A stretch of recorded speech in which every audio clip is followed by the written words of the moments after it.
Alright, so I'm going to talk about COSDS, Danny. And COSDS is C-O-S-D-S, Commitment, Organization, Strong Frame of Ownership, and Demand Compensation and Share. So commitment is making something easier to do by making everything else that you don't want to do more difficult. So an example is if you want a job, you get off your butt and you head towards the job and you sit in front of the building. So it forces you to have to do something because it's more difficult to go home than to actually go in and apply for the job. Then the next thing, we have organization. So what do you do with that time? So you look at all the things that you have in that instance and you change all the things that you can do into the things that you will do with commitment, and you go forward and just make them easier to do. So organization is anything that makes remembering something,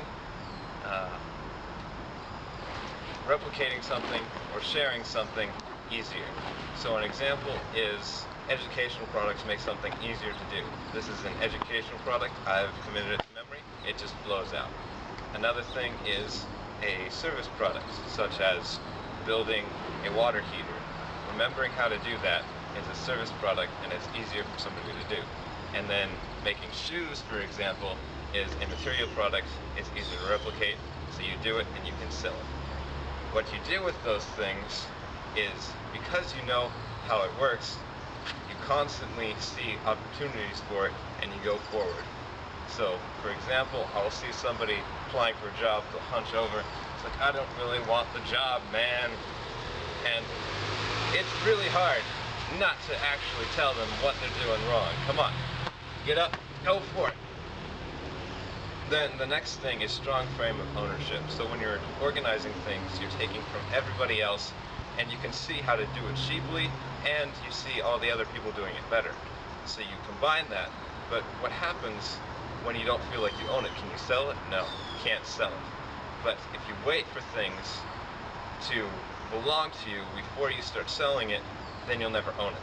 So you have to feel like you own it, and you do that by setting the frame.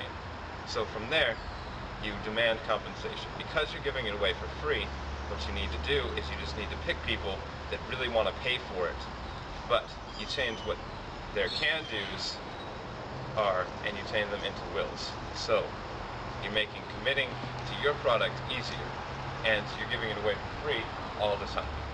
And then finally, you have share. So product satisfaction is measured by the difference between what people expect and what they're looking for, or what they actually get. I'm going ready. Okay, that's cool. We're just doing a test. Thanks. Have a nice day. Alright, so that's good, Danny. I want to see what I did.